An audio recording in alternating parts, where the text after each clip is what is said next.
मैं भारत को भारतीयता की मान्यता के आधार पर फिर से खड़ा करना चाहता हूं, उस काम में लगा हूं।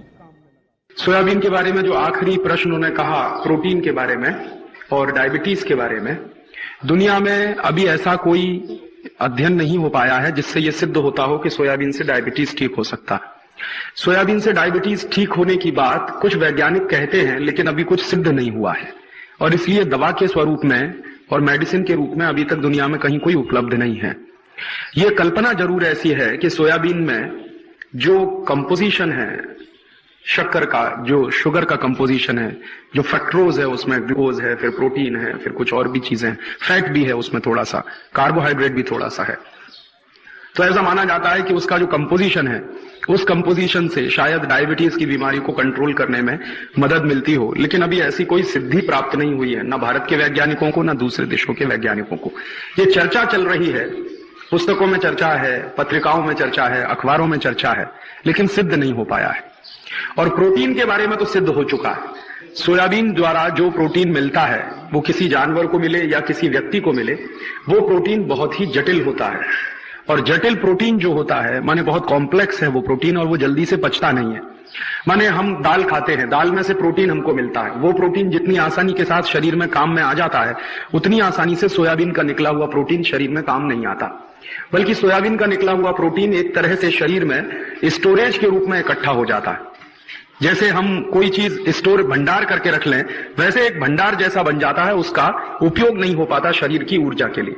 इसलिए वैज्ञानिकों का ऐसा मानना है कि सोयाबीन का जो प्रोटीन है बहुत संश्लेषित है, बहुत जटिल है, बहुत मुश्किल है। इसलिए दुनिया भर में सोयाबीन खाने की बात कहीं नहीं कही जाती। अमेरिका में लोग कभी भी सोयाबीन नहीं खाते, यूरोप में कभी भी लोग सोयाबीन नहीं खाते। मैंने आपको कल उदाहरण दिया था कि यूरोप में सोयाबीन खाया जाता है, सिर्फ जानवरों को खिलाया जाता है, और खासकर जानवरों में भी गाय को कभी नहीं खिलाया जाता, क्योंकि गाय को तकलीफ होती है सोयाबीन खा के। यूरोप में सोयाबीन सिर्फ खिलाया जाता है डूकरों को, सुअरों को। और वहां भी क्या होता है, मैंने आपको बताया कि चूंकि जटिल है इसलिए आसानी से पचता नहीं, तो डूकर सोयाबीन की खली खाता है तो स्टोरेज के रूप में इकट्ठा हो जाता है, और डूकर थोड़ा जाड़ा हो जाता, मोटा हो जाता। और वो इसलिए डूकर को खिलाते हैं क्योंकि डूकर का मांस उन्हें खाना है। तो सोयाबीन खाया हुआ डूकर थोड़ा जाड़ा हो जाता है, मोटा ज्यादा हो जाता है, इसलिए मांस ज्यादा मिलता है, इसलिए डूकरों को सोयाबीन खिलाने की परंपरा है। और वो भी सब देशों में नहीं है, सिर्फ हॉलैंड में है। मैं हॉलैंड जा चुका हूं और मैंने वहां पर देखा है कि उससे जो है दूसरे तरह की प्रॉब्लम भी हो रही है। जैसे वहां पर एक बड़ी प्रॉब्लम अभी शुरू हो गई है कि डूकर का मांस जो खाया किसी ने और वो सोयाबीन खाया हुआ डूकर है, तो उन लोगों को पेट की बीमारियां बहुत होती है। जो सोयाबीन खाता है डूकर, डूकर का मांस जो लोग खाते हैं, तो लोगों को पेट की बीमारियां बहुत होती हैं जो डूकर का मांस खाते हैं सोयाबीन वाला। इसलिए पूरे हॉलैंड में सोयाबीन का बहिष्कार कर दिया है। वहां कोई किसान सोयाबीन नहीं करता, यूरोप में भी कोई किसान सोयाबीन नहीं करता। भारत में हॉलैंड की एक कंपनी आई थी, उस कंपनी का नाम है सीजवान वीवी। तो सीजवान वीवी कंपनी आई थी सोयाबीन का बीज लेकर सबसे पहले, और मध्य प्रदेश में उस समय जब सरकार चलती थी, आज से ये करीब 15-20 साल पहले की बात है, तो मध्य प्रदेश सरकार को वो बीज मुफ्त में दिया गया था और कहा गया था कि आप अपने किसानों को अगर ये बीज बांटें तो हम आपके पैदा किए हुए सोयाबीन को पूरा खरीद लेंगे और आपको विदेशी मुद्रा मिलेगी। तो इस लालच में मध्य प्रदेश सरकार ने सोयाबीन का बीज बांटना शुरू किया ब्लॉक डेवलपमेंट ऑफिसर्स के माध्यम से।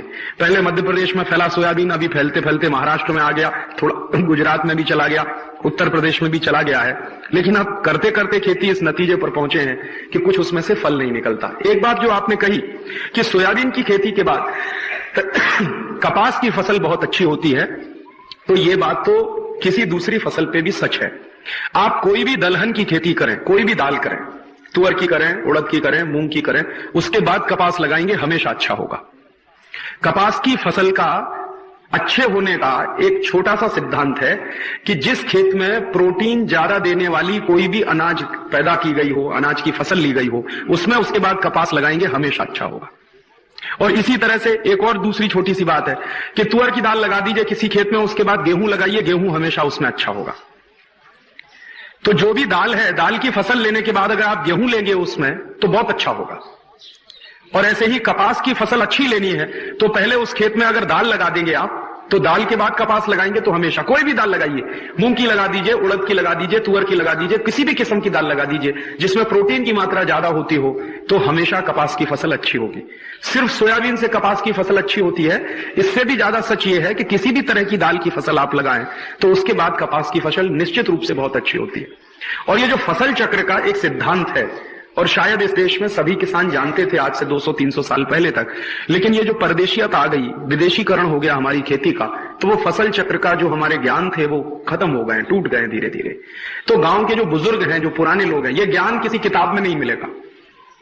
जो गांव के पुराने बुजुर्ग हैं जिन्होंने पुरानी खेती की है, उनसे मिलेगा कि आप क्या करते थे अपने जमाने में, क्योंकि किताबें इस पर ज्यादा लिखी हुई नहीं है, ज्यादा इस पर प्रकाशित साहित्य नहीं है।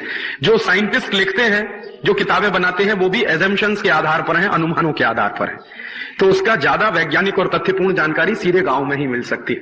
तो मेरा एक छोटा सा निवेदन है, अगर आप लोग कर सकें, इसी में मुझे याद आ गया कि हर गांव में इस तरह की फसल की जो व्यवस्था होती रही पिछले कई वर्षों से, उसके बारे में कुछ लिखित काम शुरू कर दिया जाए। जैसे मुझे दिगरस गांव में 10 तरह की फसलें होती हैं या 50 तरह की फसलें होती हैं, तो पिछले 50 साल में इनमें क्या बदलाव आया है, 50 साल पहले ये फसलें किस तरह की, 50 साल के बाद किस तरह की फसलों का प्रतिनिधित्व ज्यादा हो गया है, किस तरह की फसलों का परसेंटेज बढ़ गया है। अगर ये छोटा छोटा एक सर्वेक्षण का काम हर गांव में शुरू कर दिया जाए, तो ये जो झगड़ा है कि सोयाबीन के बाद क्या करें, या गेहूं के बाद क्या करें, या कपास के बाद क्या करें, या ऊस के बाद क्या लगाएं खेत में, धान लेने के बाद क्या लगाएं, ये झगड़े उसमें से सुलझ जाएंगे और वो ज्ञान जो हमारे पास था वो वापस हमारे पास लौट आएगा। तो मुझे ऐसा लगता है कि हर गांव में जो नौजवान साथी हैं, जो थोड़े भी पढ़े लिखे हैं, वो इस तरह का काम शुरू कर सकते हैं। और इस तरह का काम शुरू करने में गांव के जो बुजुर्ग लोग हैं, जो वडील हैं, उनकी बड़ी भारी मदद हो सकती है, जिन्होंने पिछले कई सालों से खेती की है, जिनको इस बात का अंदाजा है।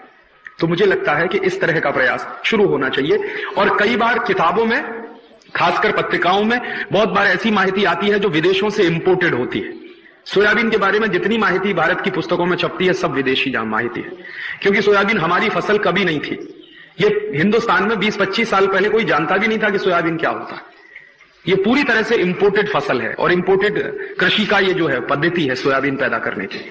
तो ये जो विदेशों से आने वाली जानकारी है, उसको सीधी तरह से कभी स्वीकार ना करें, क्योंकि जरूरी नहीं है विदेशों में कोई एक जानकारी सच हो वो हमारे यहां भी सच हो, बिल्कुल जरूरी नहीं है। हो सकता है वहां बहुत गलत हो और आपके यहां सच हो जाए, हो सकता है वहां सच हो आपके यहां गलत हो जाए, क्योंकि फसल चक्र जो होता है वो मौसम के हिसाब से बनता है और फसल की किसी भी स्थान पर उत्पादन की जो शक्ति होती है वो वहां की स्थानीय मिट्टी और जलवायु के आधार पर बहुत निर्भर करती है। तो हॉलैंड के लिए कोई बात एक सच हो सकती है, वो भारत के लिए सच नहीं होगी। हॉलैंड का मौसम एक तरह का, भारत का मौसम दूसरी तरह का।